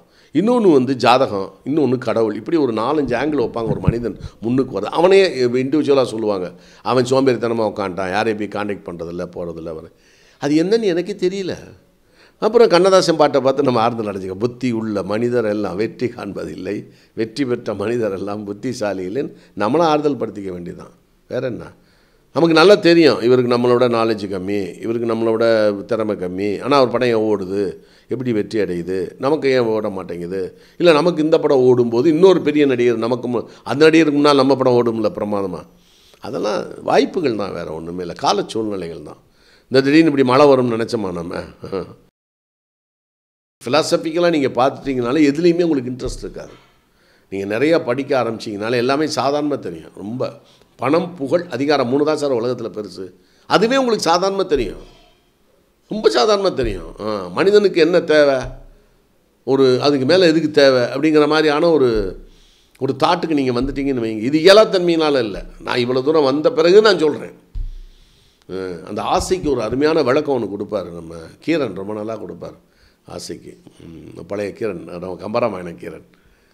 ஒரு ஆசை என்பது எதில் விருப்பப்படுமோ அந்த இடத்த அடையிறதுக்கு ஒரு குறிக்கோளை வச்சு நம்ம முயற்சி பண்ணுறோம். அது கிடச்சிருது, நம்ம ஆசை நிறைவேறிடுது. சி இவ்வளோதானா, ஐயா எதுவும் பெருசாக நினச்சோம் நம்ம, இவ்வளோதானா அப்படின்னு அது களிப்புற்று சலிப்புடுறது தான் வாழ்க்கையை. களிப்புடுறது, அப்புறம் சலிப்புடுறது. இப்போ ஆசை நிறைவேறி போச்சு. இப்போ மெட்ராஸ் வரணும்னு நினச்சி ஆசைப்பட்டோம், மெட்ராஸ்லேயே வாழணும்னு.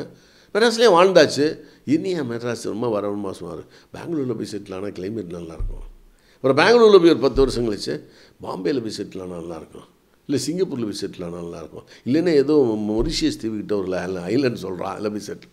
இப்படி மனிதன் ஒரு ஆசை நிறைவேறிய பிறகு அது சலிப்பு களிப்புற்ற பிறகு சலிப்புற்று அந்த ஆசை இவ்வளவுதானா என்று நினைத்து இன்னொரு ஆசைக்கு தாவறதுக்கு பேர் தான் ஆசையை. ஆனால் நம்ம ஒரு இடத்துல போய் உக்காந்த உடனே எல்லாருடைய லைஃப்பையும் பார்த்த உடனே போதும் என்ற மனமே பொன் செய்யும் மருந்துங்கிற மாதிரி நீங்கள் ஃப்ரீஸ் பண்ணுறீங்க பாருங்கள். அதுக்கு மேலே வளரலைன்னு வச்சுக்கிட்டிங்கன்னா அது வாழ்க்கையில் எல்லோரும் பார்த்தா அவங்களை கேலி பண்ணுவாங்க, சாதாரணமாக நினைப்பாங்க. ஆனால் எண்டில் அவங்கள பாராட்டுவாங்க எல்லோரும். ரொம்ப புத்திசாலி ஆயிவேன், ரொம்ப கரெக்டாக வச்சுக்கிட்டான் வாழ்க்கையை அப்படின்னு. அப்புறம் வாழ்க்கை ஒரு 11 கட்டங்களை தாண்டி போகுது உங்களுக்கு வாழ்க்கை. ஃபஸ்ட்டு பர்சனல் லைஃப், அப்பா அம்மா, நம்மளுடைய குடும்பம், அண்ணன் தம்பி, அப்புறம் நம்ம பொண்டாட்டி புள்ள, அப்புறம் பேர பிள்ளை, இதெல்லாம் ஒரு குடும்பம் பர்சனல் லைஃப். அப்புறம் ப்ரொஃபஷன், தொழில், என்ன தொழில் பார்க்குறீங்க. அதுக்கப்புறம் பப்ளிக் லைஃப், பொது வாழ்க்கையில் எப்படி இருக்கிறீங்க. அதுக்கப்புறம் தனிப்பட்ட முறையில் நீங்கள் எப்படி இருக்கீங்க, படிக்கிறீங்களா, எழுதுறீங்களா, ரேஸுக்கு போகிறீங்களா, சீட் ஆடுறீங்களா, டான்ஸ் ஆடுறீங்களா, அதெல்லாம் தனிப்பட்ட வாழ்க்கை. இந்த 4 பில்லரில் உட்காந்துருக்கு நம்ம வாழ்க்கை. இதுக்கு மேலே ஒரு பில்லர் போய் என்ன பண்ணுதுன்னா ரிவெஞ்சு, அட்வென்ச்சர், எமோஷன்ஸ், ரொமான்ஸ். இந்த 4 இருக்குது. ரிவெஞ்சு பழி வாங்குறது ஒருத்தரை, ரிவெஞ்சு, எமோஷன்ஸ், ரிவெஞ்சு, அட்வென்ச்சர்ஸ். இந்த இடத்த நான் அடையணும், நேஷ்னல் அவார்டு வாங்கணும், பாரத் அவார்டு வாங்கணும், நோபல் பரிசு பெறணும்னு போராடுறாங்கல்ல, அது அட்வென்ச்சர் கிடச்சிருச்சுன்னா. அப்புறம் எமோஷன்ஸ், என்னுடைய வாழ்க்கையில் நடந்த எல்லா எமோஷனையும் ஃபுல்ஃபில் பண்ணிடுறது எமோஷன்ஸ். அப்புறம் ரொமான்ஸ் நாட் ஓன்லி செக்ஸ், எவ்வளவோ இருக்குது ரொமான்ஸ். அதெல்லாம் இந்த 8 முடிஞ்ச உடனே அது எங்கே போய் நிற்கும் அல்டிமேட்டானா? மணி, பவர், பாப்புலாரிட்டி 3ல் போய் நிற்கும். மணி, பவர், பாப்புலாரிட்டி 11 அம்சம். இந்த 11 அம்சத்தில் நம்ம எதோட நம்ம கட் ஆஃப் பண்ணுறோம், எதோட நிறுத்துகிறோங்கிறதா முக்கியமான விஷயம். இல்லை போய்கிட்டே இருந்தோன்னா கடைசியில் போய் பட்டினத்தார் மாதிரி காதட்ட ஊசியும் வராது கான் கடைவலிக்கு என்று சொல்லும்போது அதை ஃபிலாசபிக்கல் ஏன் அங்கே போய் இது பண்ணணும்னு சொல்லி அது ஒரு லெவலோடு நம்ம நிறுத்திக்கிறது ஹெல்த்துக்கு ரொம்ப நல்லது. சொசைட்டியோட ஜெனரேஷன் மாறும், அதான் ரொம்ப மாறணும். ஜென்ரேஷன் கேப் ஒரு பெரிய ட்ராஜடி உலகத்துலேயே. நம்மளை தெரிந்தவர்கள், நம்மளை விரும்பியவர்கள், நம்மளை நேசித்தவர்கள் இறந்துருப்பாங்க. நாம் யாரை நேசித்தவர்களோ யாரை நம்பி விரும்பி அவர்களும் போயிருப்பாங்க. அப்போ ஒரு நியூ குரூப் ஒன்று வரும், அவங்களோட நம்ம இன்ட்ராக்ட் பண்ண முடியாது, ரொம்ப கஷ்டம். அதில் 50% தான் ரிசல்ட் வரும். அதை வச்சு நம்மளை மனசை தேத்திக்கணும், அதுதான் முக்கியமான விஷயம். அதனால் ஒரு காலகட்டத்தோடு அதை ஒதுங்கிறது ரிசைனிங்னு பேர் அதுக்கு. அது 58 வயசுலேயே ரிட்டையர்மெண்ட் இருக்குது, 60 வயசில் ரிட்டையர்மெண்ட் இருக்குது. ஆனால் உண்மையாகவே 55 வயசோட இந்த ஃபிசிக்கல் மூமெண்ட்லாம் குறையும் நிச்சயமாக. அதுக்கப்புறம் நம்ம இஷ்டப்பட்டால் தான் வேலை செய்யணும் மொழி வேலை செய்து தான் சாப்பிட வேண்டும் அப்படிங்கிற நிலைமை இருக்கக்கூடாது. 55-60 வயசுக்கு மேலே வேலை செய்தால்தான் சாப்பிட முடியும், நம்ம காலம் தள்ள முடியுங்கிற நிலைமை ஒரு மனிதனுக்கு இருக்கக்கூடாது. அதனால் அவன் இதை விட ஜிடி நாயுடு சொல்லுவார், 50 வயசுக்கு மேலே தான் என்ஜாய் பண்ணணும் பாரு. 50 வயசுக்கு மேலே எல்லாத்தையும் சம்பாரித்து செட்டில் பண்ணிவிட்டு அதுக்கப்புறம் என்ஜாய் பண்ணுறான் பாரு, அது வரைக்கும் நீ உழையம்பார் ஜிடி நாயுடு, அது அவருடைய கொள்கை. அது மாதிரி நமக்கு 60 வயசுக்கு மேலே நான் உழைத்து தான் சாப்பிட வேண்டும், இல்லை அந்த இடத்த பிடிக்கணும், விடக்கூடாது. இந்த பவரு, பாப்புலாரிட்டி, மணி அதெல்லாம் விடக்கூடாது, நமக்கு நம்ம குடும்பத்துக்கு ஆகும் அப்படின்னு. அதில் ஒரு வெள்ளைக்கார ஒருத்தன் சொன்னான், நம்ம ஃப்ரெண்டு சொன்னார், போலீஸ் ஆஃபீஸர், என்னங்க நீங்கள் உங்களுக்காக வாழாமல் உங்கள் பிள்ளைகளுக்கும் பேர பிள்ளைகளுக்கும் வாழ்கிறீங்க, சொத்து சேர்க்குறீங்க, கஷ்டப்படுறீங்க. ஆனால் நாங்கள் அப்படி இல்லை, மேல்நாட்டில் நாங்கள் எங்களுக்காக சம்பாதிக்கிறோம், எங்களுக்காக வாழ்கிறோம், எங்களுக்காக என்ஜாய் பண்ணுறோம். ஆனால் நீங்கள் அப்படி இல்லை அப்படின்னு சொன்னார். அது வரையில் உண்மை. நம்ம நாட்டை பொறுத்தவரையில் நமக்கு பிள்ளைங்க பேர பிள்ளைங்க அதுக்கெல்லாம் சம்பாரித்து அதுக்கெல்லாம் சேர்த்து வச்சுட்டு சாகிறது நம்ம அனுபவிக்கிறதே இல்லை. ஆனால் வெள்ளைக்காரன் அவனே சம்பாரித்து அவனே அனுபவித்து அவனே போயிடுறான். அவங்க குடும்பத்தினுடைய ஒரு ஸ்டைல் வேறு. இதுலேயும் நன்மை தீமை இருக்குது. Joint family system, atomic family, இதெல்லாம் மாறி இருக்குது. ஒவ்வொரு இடத்துலையும் மேக்சிமம் சக்தி எப்படி இருக்குங்கிறதா மனிதனுடைய மூளையை. அது கிஃப்ட்டு, அதை ஜாதக அமைப்புன்னு சொல்லலாம், கடவுளுடைய கிஃப்ட்டுன்னு சொல்லலாம். இல்லைன்னு கேட்டால் அவன் ப்ராக்டிஸ் பண்ணதுன்னு சொல்லுவாங்க. பை பர்த்தே வரும், அதான் சைல்டு ப்ராடஜி அப்படிங்கிறது. இப்போ மொசார்டு 6 வயசில் வயலின் வாசிட்டார், சிம்ஃபனி கம்போஸ் பண்ணிட்டார். பீத்தோவன், பார்க்கு, மொசார்டு, அப்புறம் வெப்பர், ஷெல்டன், ஹாலிவுட்டில் மேல்நாட்டில் பெரிய இசை மேதைகள்லாம் வாழ்ந்துருக்காங்க. அதேமாதிரி நம்ம தியாகராஜ சுவாமிகள், முத்துச்சாமி தீட்சிதர், ஷியாமா சாஸ்திரி, இப்படியெல்லாம் இருக்கிறவங்க எல்லாருமே சைல்டு ப்ராடஜி. இப்போ எஸ் பாலச்சந்தர் 7-8 வயசில் வீணா வாசித்துட்டார், 10-11 வயசுலலாம் பெரிய ஆள் ஆகிட்டார். பாலமுரளி கிருஷ்ணா, ஃப்ளூட் மாலி, இவங்கெல்லாம் எப்படின்னா இவங்க யார்ட்டையும் போய் கற்றுக்கலை. அவங்களுக்கு ஏன் வருது அப்படின்னா அதை பூர்வ ஜென்மம்னு சொல்லுவாங்க, சில பேர் சைல்டு ப்ராடஜிம்பாங்க. பேராசைக்காலஜியில் போனால் அது செகண்ட் சைட்டு, மிஸ்டிக் நாலேஜு அப்படிம்பாங்க. இப்போ உதாரணத்துக்கு ஷெல்லின்னு ஒரு ஆங்கில கவி இருந்தால், அந்த ஆள் எழுத ஆரம்பித்தானாலே தலை சூடாகிடுமா.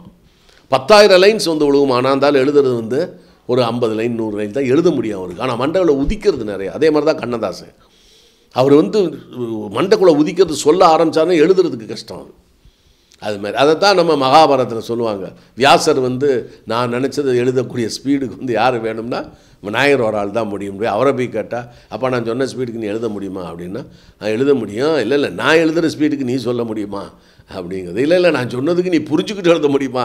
இப்படி அந்த இன்டலெக்சுவல் வார் ரொம்ப நல்லாயிருக்கும், அருமையானது. அதுதான் அந்த செகண்ட் சைட் மிஸ்டிக் நாலேஜுங்கிறது. அதான் அப்படிப்பட்ட ஒரு கிஃப்ட்டு. அது சின்ன பிள்ளையிலே வர்றது போகிறது. இந்த மிரர் நியூரான்ஸ் தான் நடிப்பில் முக்கியமானது. ஒரு ஆளை பார்த்தோன்னு அப்படியே இமிட்டேட் பண்ணுறோம் அப்படின்னா அது மிரர் நியூரான்ஸ் தான். அதே மாதிரி audio. Net TV for you நேயர்களுக்கு இது வரைக்கும் நான் பேசினது, நம்ம பேட்டி கொடுத்தது, சார் கேட்ட கேள்விகள், அதெல்லாம் அதுக்கு நான் சொன்ன பதில்கள்லாம் கேட்டிருப்பீர்கள். அதில் ஏதாவது தவறுகள் இருந்தால் மன்னிச்சிருங்க. இல்லை தவறுகள் இருக்காது. ஆனால் உண்மையை தான் சொல்லியிருக்கிறேன், உணர்வுகளை சொல்லியிருக்கிறேன். நான் படித்து அந்த மேதாவித்தனத்தை சொல்லலை, பகிர்ந்துக்கிறதுன்னு பேர், ஷேர் பண்ணிக்கிறது. அதனால் நீங்கள் பற்றி இதில் சொன்னீங்களா ஃபோனில் ஷேர் பண்ணிக்கலாம்னு, அந்த மாதிரி ஷேர் பண்ணிக்கிறது, அதான் இப்போ சொல்லியிருக்கேன். நன்றி, வணக்கம்.